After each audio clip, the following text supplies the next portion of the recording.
దేవుని నామమునికి మహిమ కలుగునుగాక. మహిమ ఘనత క్రీస్తు ప్రభావం యుగ యుగములకు ఆయనకే కలుగునుగాక. మంచిది.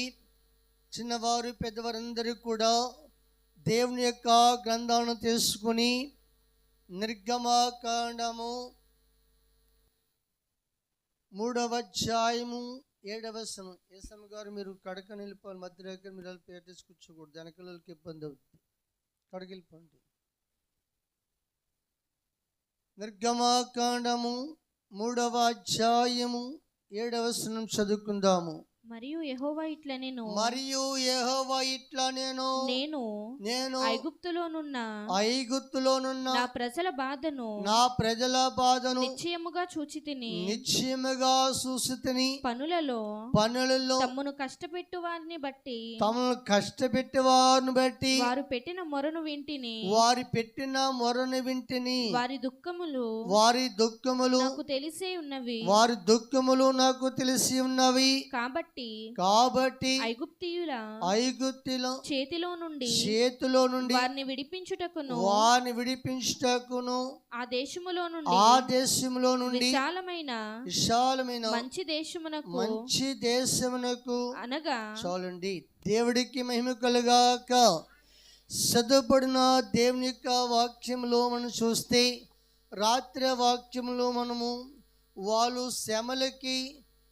శ్రమల్లో ఉండి బాధల్లో ఉండి నిట్టూర్పు విడుస్తూ మూలుగుతూ పరమందున్న దేవునికి ఏం చేశారంటే ప్రార్థన చేశారు. దేవుడి స్తోత్రం.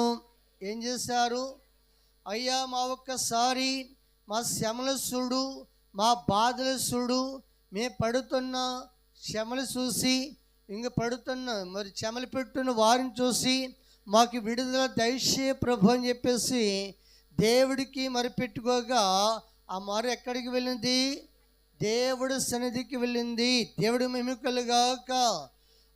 కాబట్టి ఈ రోజున దేవుడి పిల్లలైన మనము నిర్గమకాండము అనే మాటకి అర్థం ఏంటంటే విడుదల, లేకపోతే బయటికి వస్తాము అని అర్థం. దేవుడి మహిమకలుగాక. కాబట్టి ఇప్పుడు దేవుడు ఎవరితో మాట్లాడుతున్నారు అంటే మోసేతో మాట్లాడుతున్నాడు. ఎవరితోటి? మోసేతో మాట్లాడుతున్నాడు. అన్న 3వ అధ్యాయం కాంచి మనం చూసుకుంటే, గొర్రెలు కాస్తున్న మోసేకి అక్కడ ఒక దర్శనము చేపెట్టి, ఆ దర్శనమును బట్టి మోసే పర్వతం గడుగు వద్దులేకి, మండుతున్న 11 గొద్దులకి మోసే అని దేవుడు మోసేతో పిలిచి, ఐగుప్తు దేశంలో నా ప్రజలు ఉన్నారు. చెప్పండి. ఐగుప్తు దేశంలో నా ప్రజలు ఉన్నారు, వాళ్ళు ఎంత బాధపడుతున్నారో చూశాను, ఎంత శ్రమ పడుతున్నారో నేను చూశాను. వాళ్ళు పెట్టిన మొర నా వద్ద చేరింది కనుక వాళ్ళని ఆ దేశం నుంచి విడిపించి మంచి దేశము, ఏ దేశము? మంచి దేశము తీసుకెళ్తానికి, పాలు తేనెలు ప్రవహించే దేశము తీసుకెళ్తానికి నేను దిగి వచ్చి ఉన్నాను అన్నాడు. దేవుడు మహిమ కలుగాక. ఈ రోజున జాగ్రత్త మీకు గమనించండి. దేవుని పిల్లలైన మనము కూడాను ఇప్పుడు మోసేనే ఎంతో పిలిచాడంటే మోసే దగ్గర ఉన్న కొన్ని లక్షణాలు దేవుడికి నచ్చినవి. కొన్ని లక్షణాలు, మోసేకి ఉన్న లక్షణాలు, కొన్ని విషయాలు చూద్దాము. చదవండి.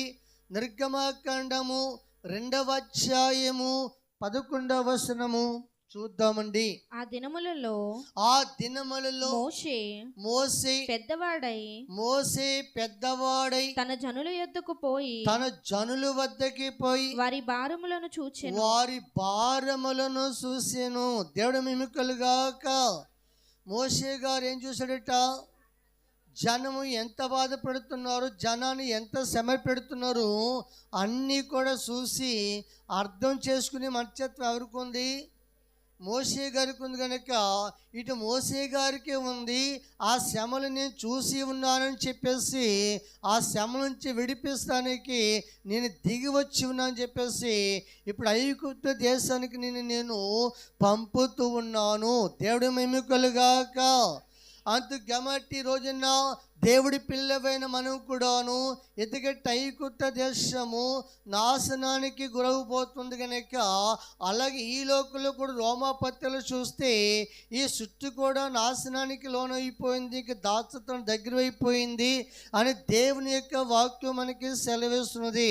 పేతురు గ్రంథంలో చూస్తే రాబోయే దినాల్లో భూమి కాలిపోతుంది, చెట్లు కాలిపోతున్నాయి అని మనకి తెలియజేస్తున్నాడు దేవుడు. ప్రకటన గ్రంథంలో చూస్తే 7 ఏళ్ల శ్రమలో మనుషులు దిక్కులేని పద్ధతులలో ఉండి రొమ్ము బాదుకుంటూ వేడిచే దినాలు వస్తాయని చెప్పాడు. ఈరోజు జాతీయుడిని అలనాడు ఐగుప్త దేశంలో ఉన్న ప్రజల బాధను చూసి తండ్రి అయిన దేవుడు దిగివచ్చి మోసేని పిలిచి వాళ్ళని విడిపిస్తానికి సిద్ధపడ్డాడు. దేవుడి మహిమకులుగాక. ఈ రోజున దేవుడి పిల్లలైన మనం కూడాను ఇశ్రాయేలు ప్రజలు ఎలా శ్రమ పెట్టేయండి, ఎలాగ మరిపెట్టారో శ్రమలో ఉండి ఈరోజు నీవు నేను కూడాను మన కొరకు దిగివచ్చిన దేవుని రక్షణ కొరకు ఏం చేస్తుంటే మనం కూడా మరిపెట్టుకోవలసిన వారి విన్నాము. ఎందుకు రోజుని దేవుడు మాట సెలవిస్తాడంటే జాతీయుడి ఈ ఐగుప్త దేశము ఇక నాశనానికి దగ్గర అయిపోయిందన్న సంగతి దేవుడు తెలుసు కనుక ఆ నాశనం ఆయన గూర్చి ఆ కాలంలో చెప్పారా ఆ ప్రజల్ని విడిపిస్తానికి, ఈ రోజున నశించిపోతున్న వారిని వెతికి రక్షిస్తానికి పరలోకం నుంచి దేవుడు మనకి అరుణోదయమయ్యి దర్శనమిచ్చి తన ప్రజలను రక్షించుకుంటానికి యేసుక్రీస్తు ప్రభు వారి లోకానికి వచ్చారు. దేవుడు మహిమకలుగాక. చదివేరు కదా, లోక సువార్తలో మనకి కనబడుతున్నది. మొదటి అధ్యాయమును 75వ వచనం చదువుకుందాము.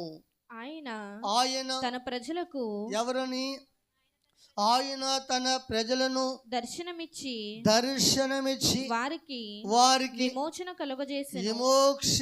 కలుగజేసును. దేవుడికి మహిమ కలుగాక. అందరు చెప్పాలి, దేవుడికి మహిమ కలుగాక. దేవుడు తన ప్రజలకి ఏమిచ్చి దర్శనమిచ్చి విమోచన కలిగేస్తానికి యేసుక్రీస్తు ప్రభు వారి లోకానికి వచ్చినారు అని అక్కడ జకర్యా ప్రవక్త ద్వారాను యోహాను ప్రవక్త ద్వారా కూడా మనకి తెలియపరుస్తూ ఉన్నాడు. నిజం ఈ రోజున దేవుడి పిల్లలైన మనము కూడాను ఇప్పుడు మన అందరము కూడా విమోచించబడిన పిల్లలమైనాము. ఆనాడు ఇశ్రాయేలు ప్రజలని పాలు తేలి ప్రవహించే మరి నువ్వు యెరూషలేముకు నడిపిస్తే దేవుడు ఈ రోజున గమనిస్తుంది వాళ్ళని మనల్ని అందరినీ కలిసి నూతన యెరూషలేము నడిపిస్తానికి దేవుడు యేసుక్రీస్తు ప్రభు వచ్చారు. దేవుడు మహిమకలుగాక. ఇది ఏ కాలం అంటే దర్శన కాలాలు. ఏ కాలాలు? కొందరు దర్శన కాలాలు వస్తాయి. ఇప్పుడు ఏ కాలం అంటే అందరినీ దర్శించే కాలం అన్నమాట అండి. పోయిన ఆదివారము కాకినాడ నుంచో సహోదరు వచ్చి రక్షణ పొందారు కదా, వారు ఆటో మీద వచ్చారు. ఆటో మీద వచ్చిన ప్రార్థన అయిపోయాక ఆ ఆటో డ్రైవరు ప్రభువుని నమ్ముకున్న ఆయనే. ప్రభువు నమ్ముకున్న ఆయన్ని అయితే ప్రార్థన అయిపోయాక వచ్చి మీరందరూ వెళ్ళిపోయారు. అయితే ప్రార్థన అయిపోయాక వచ్చి ఆయన చెబుతున్న మాట ఏంటంటే ఈ స్థలం ముందు దేవుడు ఉన్నాడు, దర్శనం నాకు కనపడింది అన్నారు. దేవుడికి మహిమ కలుగాక. ఎవరు ఉన్నారు? ఈ తల ముందు దేవుడు ఉన్నాడు, దర్శనము కలిగి ఉన్నది. అయితే ఆయనకున్న దర్శనం ఏమిటంటే ఆయన కలిగిందంటే ప్రభు కంట నుంచి కన్నీళ్లు కారుతున్నాయంట. ఏం కారుతున్నాయి? జాగ్రత్త మీ గమనించండి. దేవుని పిల్లలమైన మనము ఏంటి ఆయనకి కన్నీళ్ళు కారుతాం ఏంటంటే యెరూషలేమును చూసి ఒక సందర్భంలో ఏడుసును అని ఉంటుంది. దేవుడు స్తోత్రం. ఎందుకు ఏడుస్తాడంటే జాగ్రత్తగా గమనించండి. ఆయన బాధ ఏమిటంటే నశించిపోతున్న మానవులని రక్షిస్తానికి.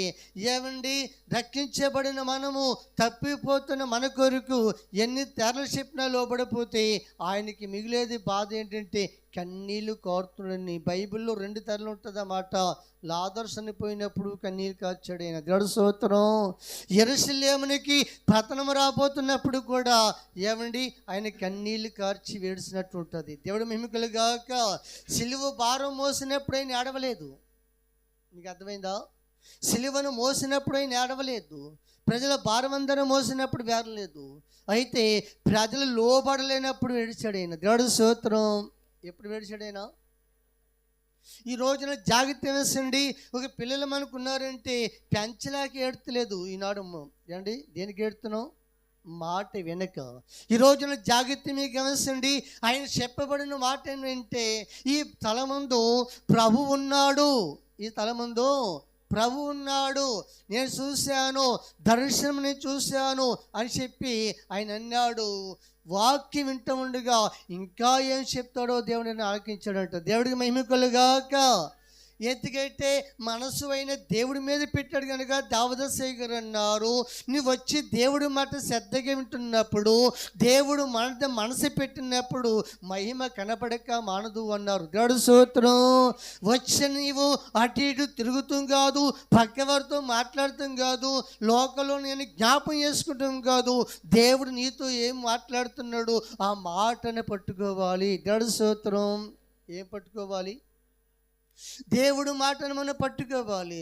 నిజమే, ఈ స్థలమందు ప్రభు లేకపోతే మన వల్ల ఏమవుతుంది? దేవుడు స్తోత్రం. ప్రభు ఉన్నాడు కనుక ఈ ప్రభువే, ఇక్కడ ఉన్న ప్రభువే, ఆయన ఎన్నుకున్న ప్రభువే ఈ రోజున మన అందరినీ కూడా లోకం నుంచి విడిపించి ప్రియమైన దేవుని ద్వారా చక్కటి విమోక్షణ మనకి కలగజేసి ఉన్నాడు. దేవుడికి మహిమ కలుగాక. పాప స్థలము నుండి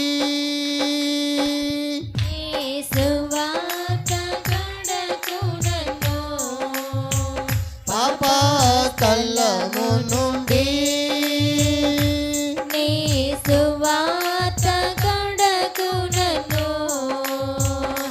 భూమిలో పరమాత్మ నడుపుచుండుము ఉత్తమ స్థలమునకు. భూమిలో పరమాత్మ నడుపుచుండుము ఉత్తమ స్థలమునకు. దైవాత్మారాము నా తనువున వ్రాలుము, నా జీవమంతయు నీతో నిండా చేరి వసింపుము, నా జీవమంతయు నీతో నిండా చేరి వసింపుము. దేవునికి మహిమ కలుగునుగాక. జాగ్రత్త మీకు గమనించండి. ఆయనకి నేను బాగా తెలిసినమాట అండి కాకిలేరు కనుక ఆయనది కాకిలేరే. తదుపరి మేము చిన్నప్పుడు ఎక్కువగా అమ్మమ్మ గంటికి వెళ్ళేవాళ్ళం కనుక మా పత్తితంతా విరిగిన వాడైన దేవుడు చూస్తాం. మా పత్తితంతో ఎరిగినవాడు ఆయన చెప్తున్నాడు, ఏమండి మీరు ఎంత ధన్యులండి, దేవునికి మహిమ కలుగాక. చిన్న చిన్న లెక్కర్లు వేసుకుని ఇంత పొడు సొట్ట పెట్టుకొని ఊరంతా ఈదులో కాకిలేరులో ఈదులో తిరిగేవారు మీరు. అలాంటి మిమ్మల్ని దేవుడు ఇక్కడ ఉన్నాడు కనుక ఏం చేశాడు? ఎన్నుకున్నాడు. దేవుడు మహిమ కలుగాక. ఈ రోజున జాగ్రత్త మీకు గమనించండి. దేవుని యొక్క బిడ్డలమైన మనం కూడాను ఎందుకు ఇప్పుడు దేవుడు లోక సువార్తలో తన ప్రజలకు ఏమిచ్చి మాట్లాడాలి, తన ప్రజలకి దర్శనమిచ్చి విమోచించుకున్నాడు. విమోచించుకున్నాడు అంటే రక్షించుకున్నాడు. దేవుడికి మహిమ కలుగాక. అందుకు కాబట్టి ఈ రోజున దేవుడి పిల్లలమైన మనము నిన్న సుగుణమ్మ గారు చెప్తున్నారు, ఇదంతా చక్కడ చెరువులో కనపడుతుంది. మనందరం కూడా చెరువులో తావర పుష్పాల్లో కనపడుతున్నాం అన్నది దేవుడు చూస్తున్నాం. మనుషుల్లో కనపడుతుంది, ఎలా కనపడుతున్నారు? ఏమండి తావర పుష్పము చెరువు ఎలా సండి ప్రాముఖ్యము? తావర పుష్పానికి మనిషికి సన్నిధి కూడా అంత అవసరము కనుక జాగ్రత్త వేసండి. దర్శనం అనేది కొన్ని సందర్భముల్లో కొన్ని రకాలుగా దేవుడు చేపెడతా ఉంటాడు అన్నమాట అండి. అంతే కాబట్టి ఈ రోజున నీవు నేను కూడాను ఆ కాలములో పాత నిబంధన జనాన్ని గమనించండి. మరి దేవుడు ఇడిపిస్తానికి భారము అర్థం చేసుకోగలిగిన మోసేని దేవుడు ఈ ఏర్పాటు చేసుకున్నాడు. దేవుడి మహిమ కలుగాక. అందుకు కాబట్టి ఈ రోజున దేవుడి పిల్లలైన మనము కూడాను మనకి కూడా విమోక్షణ ఉంది కనుక ఈ లోకా నుంచి మనకు కూడాను ఏమండి, మరీ శ్రేష్టమైన దేశం అని ఉంటుంది పరలోకానికి కూడా అనేకమైన పేర్లు ఉన్నాయి. దేవుడి స్తోత్రం. నూతన యెరూషలేమని, దేవుణ్ణి పట్టణమని, మరి శ్రేష్టమైన దేశమని, ఆ పరలోక రాజ్యానికి కూడా ఎన్నో పేర్లు ఉన్నవి. ఈరోజు నిన్ను నన్ను విడిపిస్తానికి, రక్షిస్తానికి కారణం ఏంటంటే పరమందున్న నూతన యెరూషలేమును చేర్తానికి. దేవుడి స్తోత్రం. అయితే ఇప్పుడు వాళ్ళకి విడుదల ఎలా దొరుకుతుందంటే వాళ్ళు పెట్టుకున్న మొరను బట్టి. దేన్ని బట్టి? వాళ్ళు పెట్టిన మొరను బట్టి, జాగ్రత్త చేసండి, వాళ్ళు పెట్టిన కన్నీళ్ళని బట్టి వాళ్ళకి విడుదల దొరుకుతుంది. కనుక ఈరోజు నీ వాక్యం వింటున్న మనము కూడాను మరి అపోస్తల కార్యములో చక్కగా మాట రాయబడి ఉన్నది. 3వ అధ్యాయము 26వ వచనం చదువుకుందాము. దేవుడు తన సేవకుని పుట్టించి, దేవుడు తన సేవకుడిని పుట్టించి మీలో ప్రతి వానిని వాని దుష్టత్వము నుండి మళ్లించుట వలన మిమ్మును ఆశీర్వదించుటకు ఆయనను మొదట మీ యొద్దకు పంపెనని చెప్పాను. మొదట మీ వద్దకి పంపాను. దేవుడి మేము కలుగాక. ఆమె చివరి అక్కడ కాల్ చేస్తారు. కొంచెం ఎదక్కని చెప్తాను మీకు. ఈ ప్లేస్లో రండి. మీరు అన్ని ధర చెప్పించుకోకూడదు. ముందు ధరించి పూర్తి అవ్వాలి. మీరు కానీ పూర్తవుతే ఇక్కడ మయ్యానికి ఖాళీ ఉంటుంది. త్వరగా లేచి రండి. దైవజనుడు మాట్లాడటం కూడా మీకు మేలు చెప్తున్నాను. దేవుడికి మహిమ కలుగాక. జాగ్రత్త మీకు గమనించండి. ఈ రోజున అపోస్తల కార్యములో మనం చూస్తే ఏమంటే దేవుడు తన సేవకుడిని దేవుడు ఎవరు ఎక్కడ యేసు ప్రభువారి గురించి రాయబడిన మాట అన్నమాట అండి. దేవుడు తన కుమారుడిని లోకానికి ఒక సేవకునిగా పంపాడు. దేవుడి స్తోత్రం. ఎలా పంపాడు? ఆయనకి అనేక సందర్భాలు ఉంటాయి. రక్షకునిగా పంపాడు, ఇమ్మానుయేలుగా పంపాడు, దైవ కుమారుడిగా పంపాడు, మనకి విమోచన కుమారుడిగా పంపాడు. ఎన్నో రకాలుగా ఉంటాయి. అయితే గమనించండి, ఎందులోంచి విడిపెత్తానికి? దుష్టత్వములోంచి విడిపించిన మనల్ని ఏం చేశాడట? ఆశీర్వదించమని పెట్టాడు. దేవుడికి మేము కలుగాక. దుష్టత్వములో ఉంటే అర్థం ఏంటో తెలుసా? అసలు దైవ చిత్తము నీకు తెలియకుండా, నీకు నాకు తెలియని బతకండి. దైవ చిత్తము తెలియకుండా, వాస్తవం తెలియకుండా బతికిన దినాలు ఎన్నో ఉన్నాయి. అప్పుడు గమనించండి, ఏమి చేసినా మన ఇష్టానుసారంగా చేస్తాం. దేవుడికి మేము కలుగాక. ఏమి చేసినా మన ఆలోచనల ప్రకారం చేస్తాము. ఇప్పుడు ఎవరి ఆలోచన ప్రకారం చేయాలి? దేవుడు ఆలోచన ప్రకారం చేయవలసిన వారిని కనుక ఈ రోజున గమనించండి. ఇంకా దుష్టత్వం అనే తలంపు నీలోనికి రాకూడదు. దుష్టత్వంలో నడవకూడదు. నీవు విమోచించుకున్న దేవుడు పెట్టు కనుక నిన్ను దేవుడు ఆస్వాదించాడు. విమోచించి ఏం చేశాడు? దుష్టత్వములోంచి తప్పించి ఏం చేశాడు? ఆస్వాదించాడని. ఆస్వాదించి ఈరోజు నిన్ను నన్ను అందరినీ కూడా క్రీస్తు అనే బండ మీద పెట్టాడు. ఆయన ఎక్కడెట్టాడు? చదవండి. కీర్తన గ్రంథంలో చక్కడ మాట రాయబడి ఉంటుంది. 40వ అధ్యాయము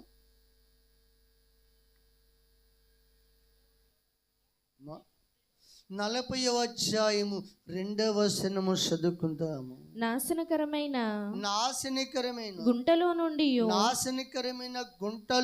జిగటగల దొంగ ఊబిలో నుండి ఆయన నన్ను పైకెత్తెను.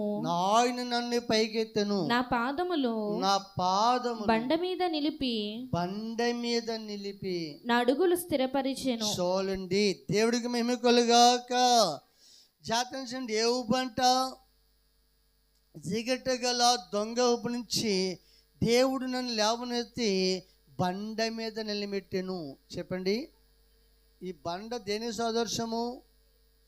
యేసు ప్రభువారి సంఘానికి సాదృశ్యమైనది. దేవుడు మహిమ కలుగాక.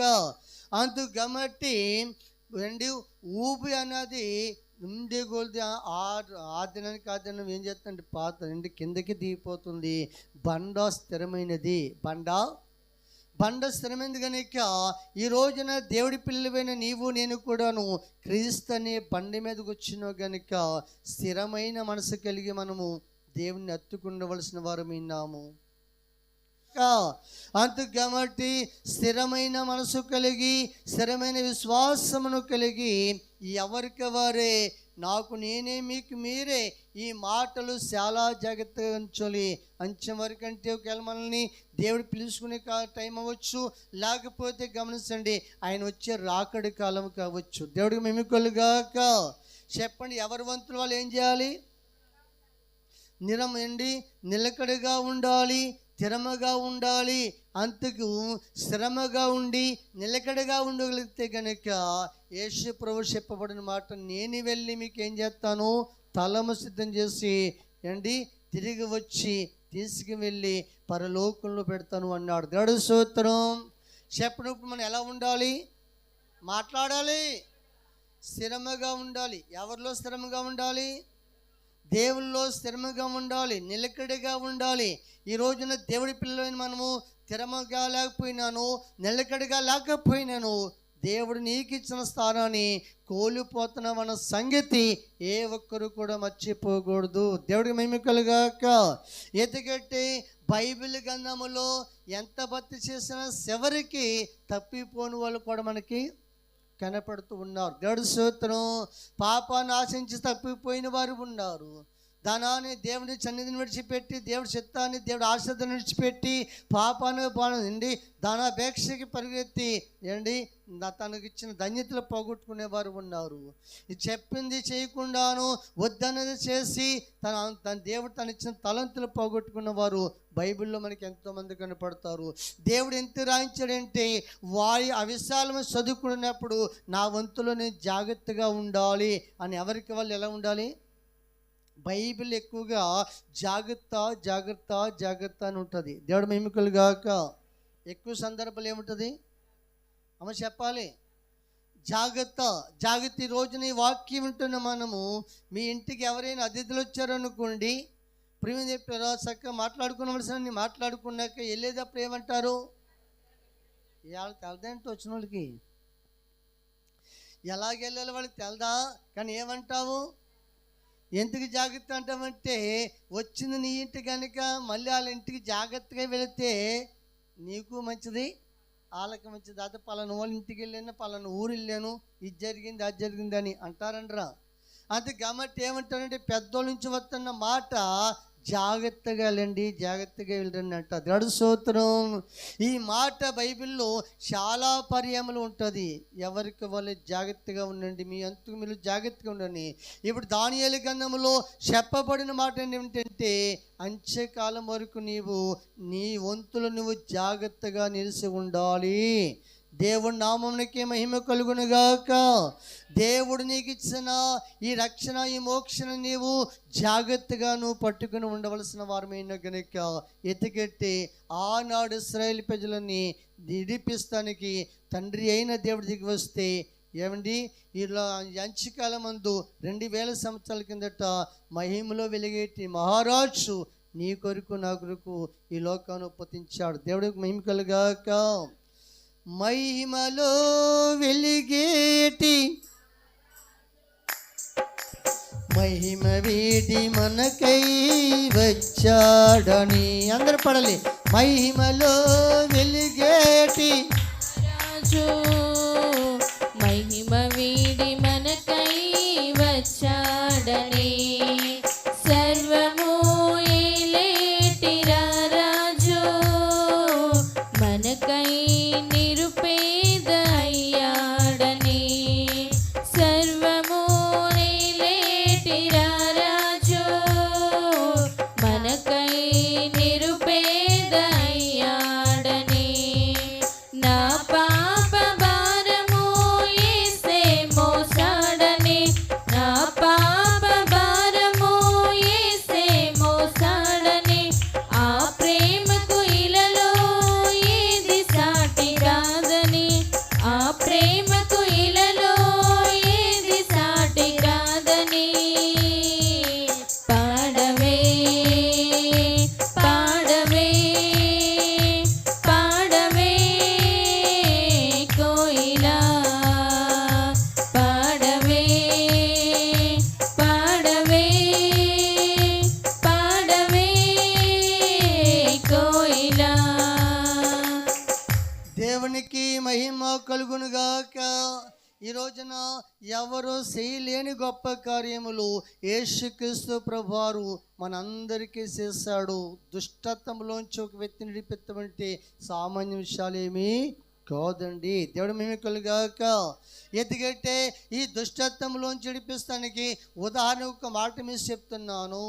ఏమండి, ఎవరికి వాళ్ళ పిల్లలు ఉంటారు కదా, వాళ్ళు 9 మాసాలు మోసి కనిపెంచి పాలిచ్చి వాళ్ళకి కావాల్సిన అన్నీ చేసిన బాబుని తిప్పండి అన్నీ చేసిన ఏమండి ఆ తల్లిదండ్రులు బిడ్డలు దుష్టత్వంలోకి వెళ్ళిపోరనుకోండి, దారి తొలిపోరనుకోండి, జాగ్రత్త వహించండి. వాళ్ళని విడిపెత్తానికి ఒక తల్లిదండ్రుల వల్ల అవుతుందా? చెప్పాలి, అవుతులేదు. దేవుడి స్తోత్రం. అంటే అర్థం ఏమిటి? తన పిల్లలను తానే రక్షించుకోలేని పద్ధతులు ఈ రోజున లోకం ఉంది. అయితే గమనించండి, ఈ రోజున యేసుక్రీస్తు ప్రభువారు చెప్పబడిన మాటలు మన వాక్యమును చూస్తే ఈ రోజు మనం విడిపెత్తమే కాదు, తోడై ఉన్నవాడు కూడా ఆయనే. మత్తయి సువార్తలో మనకి కనపడుతుంది. 1వ అధ్యాయము 22వ వచనం చదువుకుందాం. లేకపోతే 21 కానీ చదవండి. ఆమె యొక్క కుమారుని కనును తన ప్రజలను వారి పాపముల నుండి. చెప్పండి, ఎవరి ప్రజలను? తన ప్రజలను వారి పాపముల నుండి ఆయనే రక్షించును. గనుక ఆయనకు యేసు అను పేరు పెట్టెను. ఇదిగో కన్యక గర్భవతి కుమారుని కనును. ఆయనకు ఇమ్మానుయేలను పేరు పెట్టెను అని ప్రభువు తన ప్రవక్త ద్వారా పలికిన మాట నెరవేరునట్లు ఇదంతయు జరిగెను. ఇమ్మానుయేలు అను పేరునకు భాషాంతరమున దేవుడు మనకు తోడని.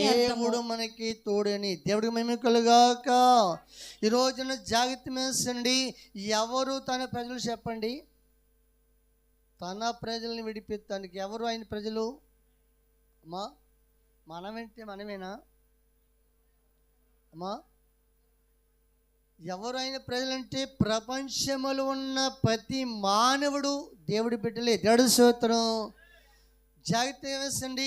ఈ రోజున జాగ్రత్త వేసిన ఒకప్పుడు మనము దేవుడి బిడ్డలమా అంటే కాదు, అవునే కాదు. అయితే మీరు గమనించండి, ఇప్పుడు ఎవరి పిల్లలు అయ్యాము?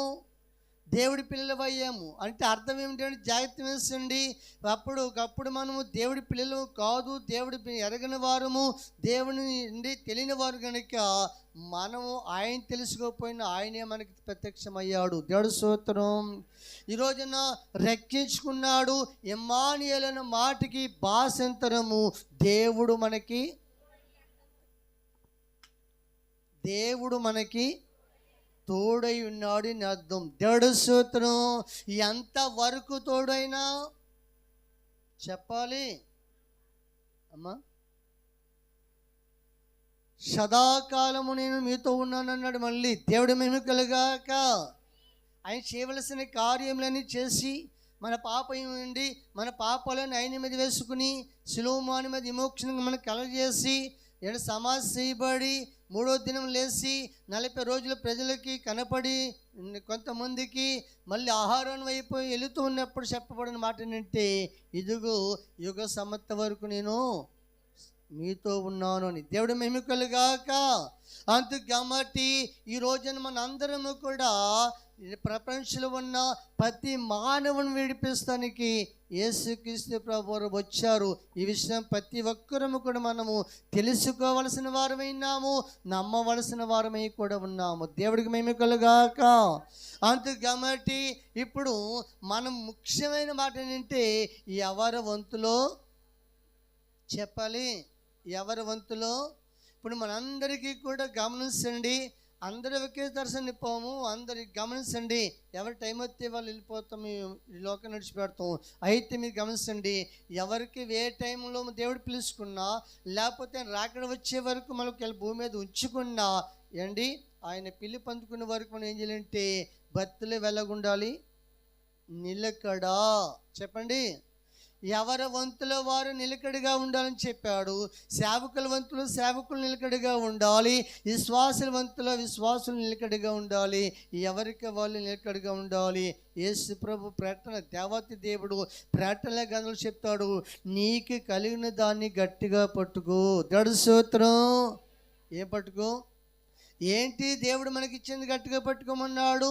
చదవండి ప్రకటన గ్రంథము, ప్రకటన గ్రంథము 2వ అధ్యాయము 11 ఎంత ఉంటుంది చూడండి.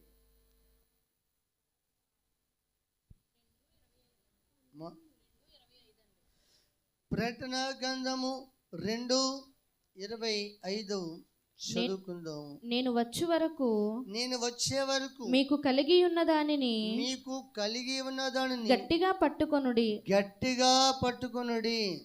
నేను చదవండి. దేవుడికి మేము కలుగాక. 11వ వచనం కూడా చక్కటి మాట రాయబడింది. 25వ వచనంలోనేమో మీకు కలిగి ఉన్న దాన్ని ఏం పెట్టుకోమన్నాడు? గట్టిగా పట్టుకొనుడి. 22వ అధ్యాయం ప్రకటన గ్రంథము 10వ వచనం కూడా చదువుకుందాము. ఇదిగో మీరు శోధింపబడినట్లు అపవాది మీలో కొందరిని చెరలో వేయింపబోచున్నాడు. 10 దినములు శ్రమ కలుగును. మరణము వరకు నమ్మకముగా ఉండుము. నేను నీకు జీవ కిరీటం ఇచ్చేదను. దేవుడికి మేము కలుగాక. ఏమండి, కొన్ని శ్రమలు వస్తాయి, అందులో కూడా ఎలా ఉండమన్నాడు దేవుడు చెప్పాలి. మరణం వరకు శ్రమలు వస్తాయి అని చెప్పాడంటే, ముందు చెప్పాడంటే జాగ్రత్త పడమని. ఎలా పడమని? భయపడవద్దని. దేవుడు మేము కలుగాక. అందుకు కాబట్టి రోజున దేవుడి పిల్లలైన మనం కూడాను చెప్తున్నాడు, నీకు కలిగి ఉన్నది గట్టిగా పట్టుకొనుము. దేవుడికి మహిమ కలుగునుగాక. అందుకు కాబట్టి దేవుడి పిల్లలైన మనము సేవకుడికేమో ఇచ్చిన సంఘాలని కాపాడుతూ నడిపిస్తూ కాస్తూ జాగ్రత్తగా సంఘాలను మేము చూసుకోవాలి. విశ్వాసులని మీరు జాగ్రత్త. ఒక ప్రార్థన వరం ఇచ్చినా, ఒక పాట వరం ఇచ్చినా, లేకపోతే ఇక్కడ పరిచయం చేసే వరం ఇచ్చినా జాగ్రత్త వహించండి. ఎవరికి వేది ఇచ్చినా అన్నీ కూడా ఎవరికి వారి దేవుడిచ్చింది అన్న సంగతి మర్చిపోకూడదు. దేవుడు మేము కలుగాక.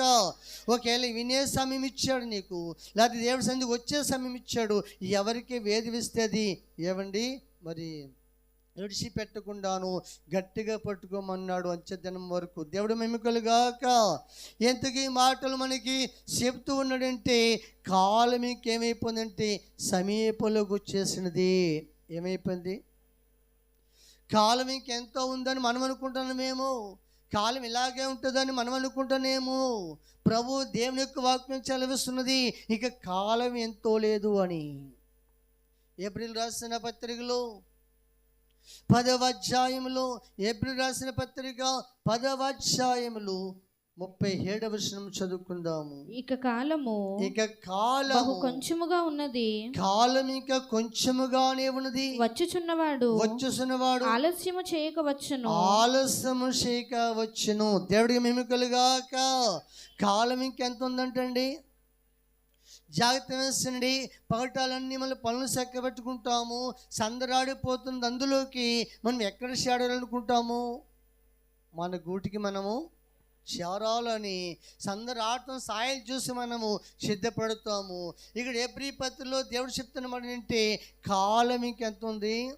కొంచెముగానే ఉంది కనుక వస్తున్నవాడు ఏమండి ఆలస్యం చేయక వచ్చును. వచ్చేవారు ఎవరు? ప్రభు. ఏమండి ఎందుకు వస్తుందంటే, సిద్ధపడిన సంఘాన్ని తీసుకుని వెళతానికి వస్తాడైనా. దేవుడికి మేము కలుగాక. ఎవరిని? సిద్ధపడిన సంఘాన్ని తీసుకు వెళ్తానికి వస్తాడు కనుక ప్రతి విశ్వాసి ప్రార్థన చేసుకోవాలటండి. ఎలాగో తెలుసా? నేను ఇంకా సిద్ధముగా లేనేమో, నన్ను సిద్ధపరచు ప్రభు అని. అందరూ పాడదాం, ఇక్కడ ఉన్న వాళ్ళందరూ కలిసి పాడదాం. నీనిక సిద్ధము గలినని తెలిసినది మీరు పరిశోధ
ఇవన్నీ మన దేవుడు నిత్య రాజ్యాన్ని చేతానికి సుసులన్నీ మనకు చెప్తున్నాడు. దేవుడు మేమికలుగాక. కాలం ఎంత ఉందంటండి అమ్మా? బహు కొంచెంగా ఉన్నది. ఒక ప్రయాణానికి చేతానికి ఒక బస్ స్టాండ్లకు కానీ, లేకపోతే ఒక ఎయిర్పోర్ట్లోనికి కానీ, లేకపోతే ఒక రైలు స్టేషన్లోకి కానీ వెళ్ళినప్పుడు ఒక ఇంత టైం మనకి వస్తుంది అని ఉంటుంది ఒక అంచనా. ఈలోగా ఎన్ని చేస్తుంటే అంతమని ఏం చేస్తాం? ఒక గంట ముందెళ్ళు అంతమని ఏం చేస్తాం చెప్పాలి. ఎందుకని? వచ్చేస్తుంది. నీ చెప్పకుండా వచ్చేద్దా ట్రైను అమ్మా? చెప్పే వస్తా. దేవుడు స్తోత్రం. ఎలా చెప్తుంది అమ్మా? ఒకటి ట్రైన్ కోతేస్తుంది, 2 స్టేషన్లో బయలుపరుస్తారు. ఏండి ఫలానా బండి వస్తుంది కనుక వైద్యం నుంచి బయలుదేరి మీరు వెళ్ళేవారు 2వ ప్లాట్ఫామ్ మీదకు 3వ ప్లాట్ఫామ్ మీదకు వస్తుంది, సిద్ధపడంటే ఏ ప్లాట్ఫామ్ ఆ ప్లాట్ఫామ్ మీదకి వచ్చేద్దాం, తలతో ఇబ్బంది పడతామని ఆ ఎన్నో 10 మీదకి వస్తుందో కూడా చెప్తారు. దేవుడు స్తోత్రం. ఇప్పుడు దేవుడు వాక్కు సెలవుతుంది. నీకు కలిగిందని ఏం పట్టుకోమన్నాడు? పంచిన వారికి ఎలా ఉండమన్నాడు? నిలకడగా ఉండమన్నాడు. తదుపరి మనం చూస్తే కాలం ఎంత ఉందన్నాడు? ఇంకా బహు కొంచెము. ఇది చంద్రాడిపోతున్నప్పుడు చీకటడిపోతుంది అని చెప్పేసి చంద్రాడులకి మన నివాసాలకి ఎలా చేరుతాము? మన కాలాన్ని గుర్తించకూడనట్టండి. ఒకవేళ ఇంకా సిద్ధపాటులో మనం లేకపోతే దేవుడిని అడగలంటయ్యా, నన్ను నీ రాకడికి సిద్ధపడే భాగ్యమును దయచే ప్రభుని. రాకడ అంటే లోకంలో విషయాలు తెలియని వారు ఏం చేస్తారంటే వేళనా అమ్మ చెప్పండి, ఏ చాంతర్లా అన్నారు కదా, నువ్వు త్వరగా వచ్చేస్తాడని వస్తానోడు ఏంటి అసలు ఉన్నాడంటావా? ఉంటే వస్తాడంటావా అన్నారు. ఏంటి వత్తమత్తి అని చెప్పేస్తాడు. వస్తాడైనా రెప్పపాట్లు వస్తాడు. రెప్పపాట్లో మనం సిద్ధపడగలుగుతామా? దేవుడికి స్తోత్రం. అందుకే మొదటి నుంచే మనం ఆత్మీయంగా సిద్ధపడవలసిన వారమైన కనుక ఈ రోజున దేవుడి పిల్లలమైన మనము రాకడకు ఎత్తబడలేకపోతే, రక్షణ పొందకపోతే భూలోకంలో కొన్ని సాక్ష్యం ఇస్తుందట. దేవుని తీర్పులో కొన్ని సాక్ష్యం ఇస్తాయట. ఏంటి తెలుసా? మీరు దేవుడు చెప్పినా మీరు దేవుడు మాట వినలేదని యోనా గారిని మిగిలిన శాప కూడా వస్తుందండి. సాక్ష్యం చెప్తాను. దేవుడు స్తోత్రం. నేను దేవుడి మాట విన్నానా లేదా? ఎవరు? యోనా గారు కాదు. యోనా గారిని మింగిన శాప వచ్చి సాక్ష్యం చెప్తాను. నేను దేవుడి మాట విన్నానా లేదా? దేవుడు చెప్పినట్లు నేను చేసినా లేదని సాక్ష్యం ఇస్తుందంటే ఎవరు అమ్మా? బిలాం గారు బాగు చేసిన గాడిది కూడా వస్తుందట. ఏమిత్తకి చెప్పాలి. నేను బిలాము దగ్గరికి ప్రవక్త దగ్గరికి నన్ను దేవుడు ప్రవక్తతో మాట్లాడమని చెప్పాడు. దేవుడు చెప్పినట్లు నేను మాట్లాడడం లేదా చెప్పాలి అని గాడిద కూడా ఏమవుతుందట? సాక్ష్యం ఇస్తుందట. ఇశ్రాయేలు ప్రజలు అరణ్యంలో నడుతున్నప్పుడు నీళ్ళు లేకపోతే మోసే గారితోను ఆ బండను కొట్టమన్నప్పుడు జాగ్రత్తగా గమనించండి. మోసే గారు ఆ బండను కొట్టినప్పుడు ప్రజలందరూ తవ్వుతకి ఏమొచ్చినవి? ఆ బండ కూడా సాక్ష్యం ఇస్తుందట. దేవుడు స్తోత్రం.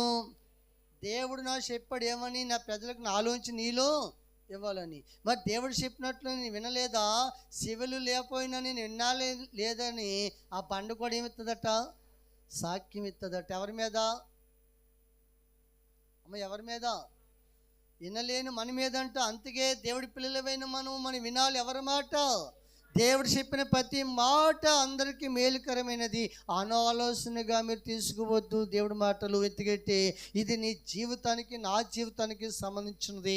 ఈ లోకంలో మన బతుకు కొద్ది కాలమే, తాతకాలమే, అల్పకాలమే. దేవుడి స్తోత్రం.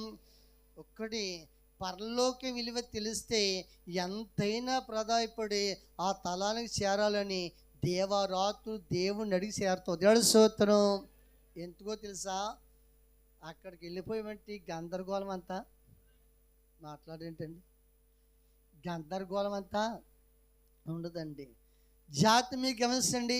అక్కడికి వెళ్ళిపోతే నీకున్న భాగ్యం ఏంటో చూడండి. చదవండి. ప్రకటన గ్రంథములో 22వ అధ్యాయములో 3-4 వచనాలు చదువుకుందాము. ఇక మీదట శాపగ్రస్తమైనదేది దానిలో ఉండదు. దేవుని యొక్కయు గొర్రెపిల్ల యొక్కయు సింహాసనము దానిలో ఉండును. ఆయన దాసులు ఆయనను సేవించుచు ఆయన ముఖ దర్శనము చేయుచుందురు. ముఖ దర్శనము చేసుండెదురు. దేవుడికి మహిమ కలుగాక. ఈ రోజున దేవుడి పిల్లలమైన మనం కూడాను ఆ దేశంలో ఏముండదు అమ్మ, పరలోకలు ఏముండదు. కొందరు వాతావరణం ఏమో ఏడుగుంటేనేమో ఉడుకు తట్టుకోలేకపోతున్నాం అంటున్నాం, చల్లగుంటేనేమో రెప్పలేస్తున్నారు. దేవుడు స్తోత్రం. ఒకసారి అందరూ గట్టిగా దేవుడికి స్తోత్రం చెప్తాం. దేవుడికి మహిమ కలుగునుగాక. జాగ్రత్త మీకు గమనించండి, దేవుని పిల్లలైన మనము అక్కడ ఆ పట్టణంలో ఏముండదట, శాపగతమైనది ఏది కూడా ఉండదు. ఆకలి ఉండదు, దప్పిక ఉండదు, తెగులు ఉండు, రోగాలు ఉండు, బాధలు ఉండు, తిట్టేవాడు ఉండడు, కొట్టేవాడు ఉండు, దెబ్బలాట్లు ఉండు, పోరాటాలు ఉండు, ఏమి ఉండవు. దేవుడి స్తోత్రం. అంతా ప్రశాంతమైన చెప్పండి, జీవితం అంతా కూడా ప్రశాంతంగా ఉంటుంది. దేవుడి స్తోత్రం. ఎక్కడికి వెళ్తేని అందుకే అక్కడ చేరాలని మీరు అందరూ కూడా దేవజండుగా మన చేతులెత్తి నమస్కారం చేసి ప్రార్థించండి. చెప్తున్న మాట ఏంటి, మీరు అందరూ, నేను నాతో సహా అందరం ఎక్కడికి వెళ్ళాలని కోరుకోవాలి, అక్కడికి వెళ్ళాలని కోరుకోవాలి. దేవుడి స్తోత్రం. అక్కడ చేర్చి ప్రభా అని ఇశ్రాయేలు ప్రజల మొరన్నా, దేవా నా మొర కూడా ఈయనయ్యా, నన్ను ఇప్పుడు ఎక్కడ చేర్చాలని నేను అడగాలి. ఆ ప్రార్థన రోజు జ్ఞాపకం చేసుకోవాలి నువ్వు. దేవుడి స్తోత్రం. ఎందుకంటే అక్కడికి వెళితేనే మనకి ఇంకా ప్రశాంతంగా బతకగలుగుతామండి. దేవుడి స్తోత్రం. ఈ లోకల్లో కొన్ని పేర్లు కూడా ఉంటూ ఉంటాయి. జాతీయండి ట్రైన్కి కూడా ఉంది ప్రశాంతి అని పేరు. చూసారు ఎప్పుడైనా మీరు? ట్రైన్కి కూడా ప్రశాంతి అనే పేరు ఉందండి. ఒకసారి పిఠాపురం వెళ్ళామన్నమాట రసల్ గారు సిలిగంటికి వెళ్తే అక్కడ గమనించండి, తిరిగి వస్తున్నప్పుడు సావర్లకోట వచ్చి ఆయన ట్రైన్ ఎక్కించారు. ఆ ట్రైన్ పేరు ఏంటో అనుకున్నారు అమ్మా? ఆ ట్రైన్ పేరు ప్రశాంత్ అనమాట అండి. పెట్టి మీద రాసిందనమాట. అప్పుడు అనుకున్న ట్రైన్లు కూడా ప్రశాంతంగా ఉండొచ్చేమో. దేవుడి మహిమ కలుగాక. ఎక్కే తెలిసింది ఉన్న ప్రశాంతి కూడా. జాగ్రత్త మీకు గమనించండి, ఆ ట్రైన్ పేరు చూస్తే ప్రశాంతి అని ఉంటుంది అనమాట అండి. ఎక్స్ప్రెస్ ట్రైన్, అది ఎక్స్ప్రెస్ అనమాట. ఇది అది స్టేషన్లో పెద్ద సేపు ఆగదనమాట అండి. అలా ఆగి వెంటనే ఈలోగా జాతీయండి జనరల్ వాటి ఏమో 2 పెట్లు ఉన్నాయి, ఖాళీ లేదు, కదిలేసింది. పాస్టర్గా తోసేసాను, ఎదరికి తోసేసి నేను ఎక్కేద్దాం అనుకోను, ఎక్కేసాను అనమాట అండి. మరి అట్లా కదిలేస్తే ఇంకా ప్రమాదం కదా, ఎక్కలేం కదండి. అందుకు కాబట్టి జాగ్రత్త. ఆ టైంలో ఆ వెళ్ళిన ఆ సహోదరులు పిల్లలకి పట్టుకెళ్ళమని చేమియే కాసి ఏమండి ఒక క్యాన్లో పోషించింది ఆ సహోదరి. ఇంటికి వెళ్ళాక పిల్లలకి వండి తాగుతారండి. ఈ ప్రశాంత్ గారి గొద్దులోకి అది ఇంకా చల్లారలేదు. అర్థమైంది? ఈ బండి కదిలేస్తుందనే కంగారులో ఎక్కేసాం అన్నమాట అండి. ఎక్కేస్తే జాగ్రత్త వేసండి. కొందరు ఏం చేస్తారంటే ఆ ట్రైన్ వాళ్ళే కొనేసినట్టుగా ఒక చోట చూసారా ప్లేస్ చేసేస్తారు. అవునే కదా? చూడు, బస్ స్టాండ్కి వెళ్ళారనుకోండి, ఆ బస్సు ఎక్కి జనం ఎక్కువ ఉందనుకోండి, తెలివిగల వాళ్ళు ఏం చేస్తారు, బస్సు తర్వాత ఎక్కినా కానీ ఇలా పక్కంటే వెళ్ళి అంటే అర్థం ఏంటి, ఇందులో మనిషి ఉన్నాడు, మీరు ఎవరు కూడా కూర్చోద్దని. దేవుడి మహిమ కలుగాక. అంటే అర్థం ఏంటంటే జాగ్రత్త. కొన్ని గంటల ప్రయాణం చేస్తానికి మనము అంత ఆత్రపడతామండి. అయితే విషయం ఏంటంటే మేము ఎక్కిన బోగులోనూ కొంచెం ప్లేస్ ఉంది, కానీ ఒక ఆవిడ ఇలా కాచేసింది అనమాట. ఏంటి, ఇంకెవరిని జాగ్రత్తలేదన్నమాట అండి. సరే, ఈ 7 కూడా సేమియా క్యాన్ ఎవడ తెలిగింది, ఆవిడకే తెలిగింది. ఆవిడకి తెలిగితే నాకు చూడండి, ఇటు ట్రైన్ చేయండి కదిలేసింది. అప్పుడు ఆవిడ నోరు కదులతో మొదలుపెట్టింది. ఆవిడకి ఇంతగా తెలుగు రాదు, ఏమి రాదు, అదొక ఆనందమే. తెలుగులో తిడితే చాలా బాధ కలిగినాం. అవునక ఆవిడ తెలుగు రాదు కనుక తెలుసండి, ఆమెకు వచ్చిన భాషలో ఎన్నో తిట్టుకుంటుంది కదా. దేవుడి స్తోత్రం. నేను మనసులో ఓటేమనుకున్నాను అనమాట అండి.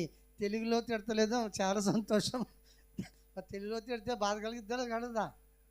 ఏమండి, నిడదోలు స్టేషన్లో దిగేదాకా ఏం లేదమ్మా. ఏ ట్రైన్లోను? ట్రైన్ పేరు ఏంటి?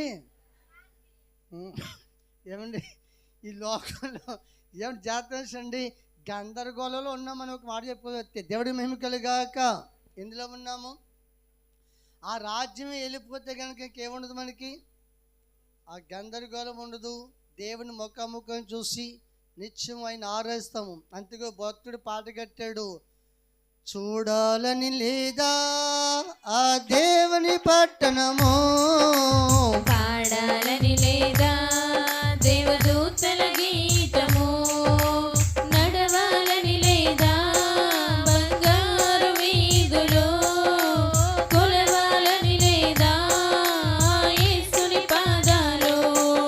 ఏ కన్నులు చూడనిది, ఏ భాషకు అందనిది, వివరించగలేనిది ఆ దేవుని రాజ్యము.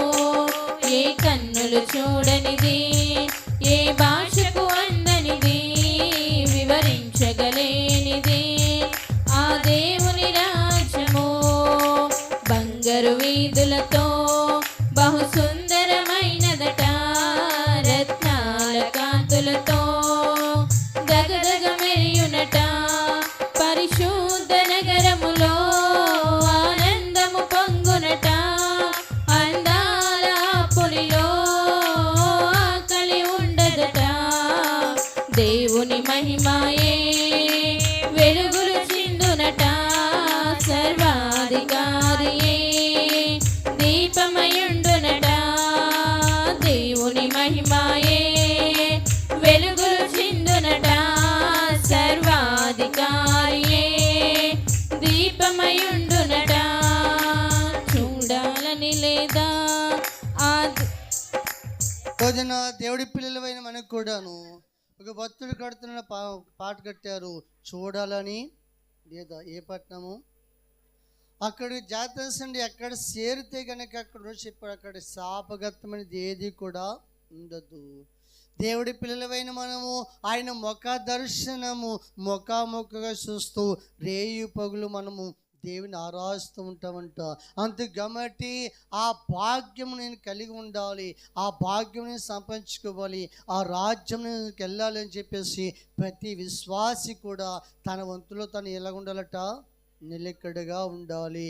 ఆత్మీయ జీవితంలో నిలకడగా ఉండాలి, దేవుని ఆరాధనలో నిలకడగా ఉండాలి. ఆశను నుండి మర్చిపోకూడదు. వెతికెట్టే దేవుని రాజ్యానికి నేను వెళ్ళాలన్న సంగతి ఏ ఒక్కరు కూడా మర్చిపోవద్దు. అక్కడ తెగుళ్ళు ఉండు, రోగాలు ఉండు, హాస్పిటల్ ఉండు, అప్పులు ఉండు. అర్థమవుతుందా? ఒక్క మాసం అప్పులు ఉండు, తెప్పులు ఉండు. దేవుడి స్తోత్రం. చెప్పండి, అప్పులు ఉండు. అంత జాగ్రత్త మీకు గమనించండి. ఈ ఆపి జీవితం అన్నమాట. దేవుడి స్తోత్రం. ఏ జీవితము? కేసును తలంచుకుంటూ బతికేత్తమే. కేసును తలంచుకుంటూ ఆరాధించుకుంటూ యుగయుగంలో బతికే ధన్యత దేవుడు మనకు అనుగ్రహించున్నారు. దేవుడు మహిమ కలుగాక. కాబట్టి సంగమా మనం ఎలా ఉండాలంటే సిద్ధపడి ఉండాలట. ఎలా ఉండాలి? సిద్ధపడి ఉండాలని సంఘానికి దేవుడు హెచ్చరిస్తున్నాడు. సిద్ధపడి అంటే ఏంటి తెలుసా?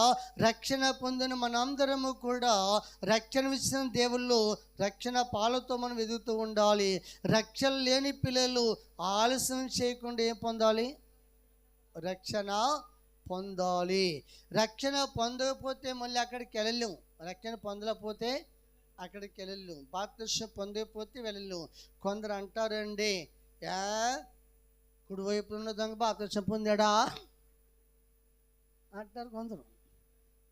కుడివైపున దొంగని ఏం వేశారు అమ్మా? ఇప్పుడు అంటే నిన్ను కూడా ఏమండి, ఆయన బాప్తిస్మం పొందకుండా వెళ్ళిపోయాడు కదా అంటారు. బాప్తిస్మం పొందకుండా ప్రభుత్వం వెళ్ళిపోయాడు కదా అంటారు. అయితే గమనించండి, ఆయన బాప్తిస్మం పొందడానికి ఏం లేదు చెప్పండి, సమయం లేదు. మనకు లేదు. ఇప్పుడు మనకు ఉంది కదా, దేవుడికి మహిమ కలుగాక. అంత కాబట్టి ఈరోజు దేవుడి పిల్లలైన మనము రక్షణ పొందాలి. ఏం పొందాలి? రక్షణ పొందితేనే మన పేరు దేవుని యొక్క జీవగంధంలోకి వెళుతుంది కనుక అంత కాబట్టి కాలాంతము వరకు మనం ఏం చేయాలట? దేవుళ్ళు నిలకడగా. అలా నాడు ఇశ్రాయేలు ప్రజలను విడిపించడానికి దేవుడు మోసేని వెనుక్కుని నేను దిగి వచ్చినని మోసేతో దేవుడు మాట్లాడుతున్నాడు. ఏ దేశం అంటే మంచి దేశం అన్నాడు. మళ్ళీ పౌలు తేలి ప్రవహించే దేశం అన్నాడు, వెరుసలేము. ఈరోజు జాగ్రత్త వేసండి, మనము నూతన వెరుసలేం వెళ్ళాలి. ఇప్పుడు ఏ వెరుసలేము? నూతన వెరుసలేం వెళ్ళాలి కనుక అంత కాబట్టి ఈరోజు దేవుడి పిల్లలైన మనము మన జీవిత కాలంలో ఆత్మ సలారి పెట్టుకోకుండా, భక్తిహీనులు కాకుండా, దేవుడికి దూరం కాకుండా, దేవుని నత్తుకుంటూ దేవునితో నడుస్తూ ఆయన రాజ్యానికి వారసులా మనము కావాలి. పల్లవి పాడి దేవుని యొక్క వాక్యము యుద్ధం. సాగిదవే సున్నితో నా జీవిత సాగిద యేసునితో నా జీవిత కాలమంతా యేసుతో నడిచేదా, యేసుతో గడిపేదా, యేసుతో నడిచేదా, యేసుతో గడిపేదా, పరమున చేరగానే వెళ్ళేదా, హానోకు వలె సాగేదా, నే సాగేదా యేసునితో నా జీవిత కాలమంతా. దేవునికి మహిమ కలుగునుగాక. అంత గమ్మట్టి లక్షలాది ప్రజలను ఎవరికి చెప్పాడు దేవుడు? అమ్మా చెప్పాలి మీరు. మోషేకు దేవుడు తోడే ఉండి లక్షలాది ప్రజలను విడిపిస్తానికి నీకు నేను తోడే ఉన్నాను అన్నాడు. దేవుడు మహిమ కలుగుగాక. అంటే దేవుడు ఒక్కొక్కరు ఎన్నుకుంటాడు కనుక వాళ్ళకి కొన్ని బాధ్యతలు దేవుడు చెప్తాడు కనుక ఈ వాక్యం వింటున్న మనం కూడా గుర్తుంచుకొని ముఖ్యమైన మాట ఏంటంటే ఆనాడు ఇశ్రాయేలు ప్రజలు లక్షలాది ప్రజలను విడిపిస్తానికి దేవుడు దిగి వచ్చి అన్నాడు. యేసు ప్రభు తన ప్రజలందరినీ చెప్పండి, ఐగుప్తు దేశంలో ఉన్నప్పుడేమో ఇశ్రాయేలు ప్రజలే తన ప్రజలు. ఇంకా అర్థమైందా? ఇప్పుడు సర్వలోకంలో ఉన్న ప్రతి మనిషి కూడా ఆయన ప్రజలు. మీకు ఆన్సర్ కావాలంటే అపోస్తల కార్యంలో ఉంటుంది, దేవుడి స్తోత్రం 10 అధ్యాయాలు ఉంటుంది, 34, 36. యేసుక్రీస్తు ప్రభు అందరికీ. అందుకు కాబట్టి ఏంటి, తన ప్రజలంటే ఈ లోకంలో ఉన్న ప్రతి మనిషి కూడా ఆయన పిల్లలై ఉన్నారు. అందుకే గమనించండి, ఈరోజు ఈ అంత్యకాలంలో ప్రతి ఒక్కరిని కూడా అన్ని వర్గాల నుంచి ఒక్కొక్క సేవకుని దేవుడు వెన్నుకొని అండి రంగున్నా లేకపోయినా దేవుడు రక్షించుకుంటూ వస్తాడు కనుక నిత్య రాజ్యమును చేస్తానికి ముఖ్యంగా మన అంశం ఏమిటంటే జాతీయండి, మన వంతులో చెప్పాలి, మన వంతులో ఆత్మీయ జీవితంలో దేవుడితో వెదుగుతూ దేవుడితో నడుస్తూ ఆత్మీయ జీవితాన్ని కాపాడుకుంటానికి మన దుష్టత్వంలో వెళ్ళిపోకుండా మన వంతులో మనం నిలగలిగితే కనుక దేవుడు చెప్తున్నాడు, నీ విశ్రాంతులకు వెళ్తావు. దేవుడి స్తోత్రం. ఎక్కడికి వెళ్తావు? ఈ మాట మళ్ళీ చదువుకుని ముందు అందరూ తీసుకుని బైబిల్ చిన్నపిల్లలతో సహా దానియేలు గ్రంథము 12వ అధ్యాయం మరొకసారి చదువుకుందాము. 13వ వచనం. నీవు అంత్యము వరకు ఏంటి? నీవు అంత్యము వరకు నీవు అంత్యము వరకు నిలకడగా ఉండిన ఎడల విశ్రాంతి నొంది కాలాంతమందు నీ వంతులో నిలిచెదవు. నీ వంతులో నీవు నిలిచెదవు. ప్రకటన గ్రంథంలో చూస్తే నీకు కలిగి ఉన్నదాన్ని ఏం పట్టుకున్నాడు?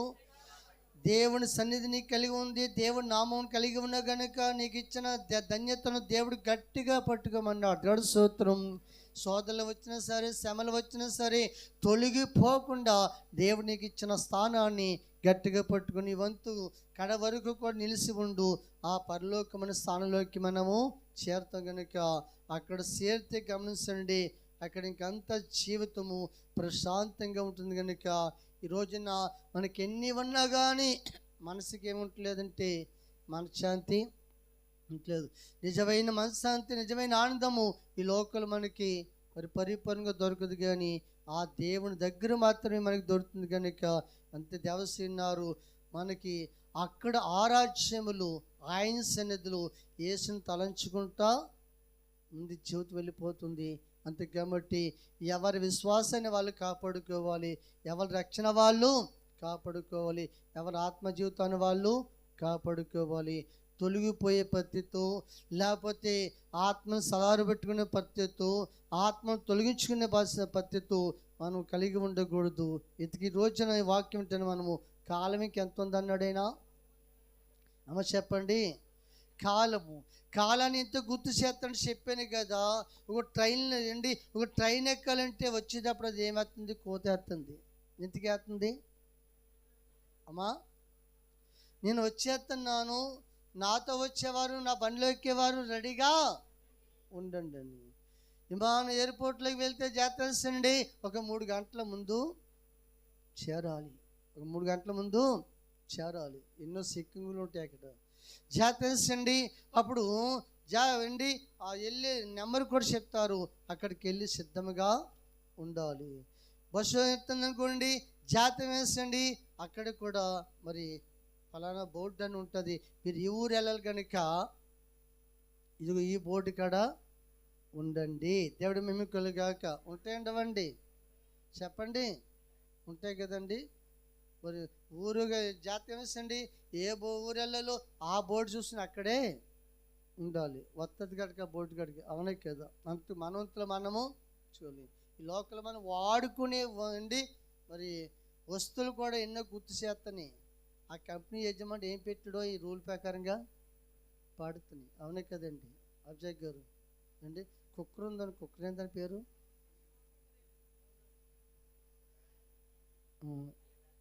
అమ్మా? ఏం తరలేస్తుంది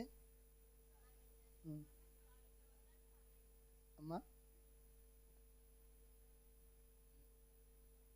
మొదటిసారి ఎందుకు వేస్తుంది అయ్యా? మీరు ఎక్కడైనా ఒకవేళ బయట ఉన్నారేమో త్వరగా మీరు.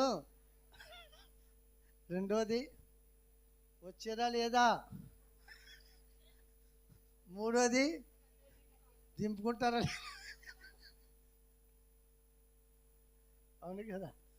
ఈ కుక్కర్ విషయం తెలియక రోజు మా ఇంట్లో బొయోమనేసింది కోత. నా కంగారు వచ్చేసి గ్యాస్ అయితే లీక్ అయిపోయింది బాబాకి ఆగేస్తాను. ఏమండి దాని పడిగట్టు తెలిసిన పాస్టమ్ గారు కంగారు పడకండి అంతే. ఏం పడకండి. ఇదేంటే బాబు అంత బయోమనికి ఆగేస్తుంది, ఏదో అయిపోతుంది అంటే ఇంకా 2 వేస్తుంది కోతండి అని ధైర్యంగా ఉండమని. అంటే వాడుకునే వస్తువులు కూడా ఇంటి యజమానులు ఏం చేస్తున్నాయి? మేలు కలుపుతున్నాయి. దేవుని స్తోత్రం. ఇంట్లో వస్తువులు మేలు కలిపేవి అయితే మనకి మనం మేలు కలిపేది ఏది? దేవుని సన్నిధి, దేవుని యొక్క వాక్యం. చెప్పండి. కాలము చెప్పండి. కాలము బహు కొంచెంగానే ఉందంటే అర్థం తెలిసాక ముగింపుకు వచ్చేస్తుంది లోకము అని అర్థం. దేవుడికి మేము కలుగాక. అంతేకాని ఎవరి వంతుల వాళ్ళు ఎలా ఉండాలి? నిలకడగా ఉండాలి. అట్టి భాగ్యము దేవుడు మనందరికీ అనుగ్రహించునుగాక.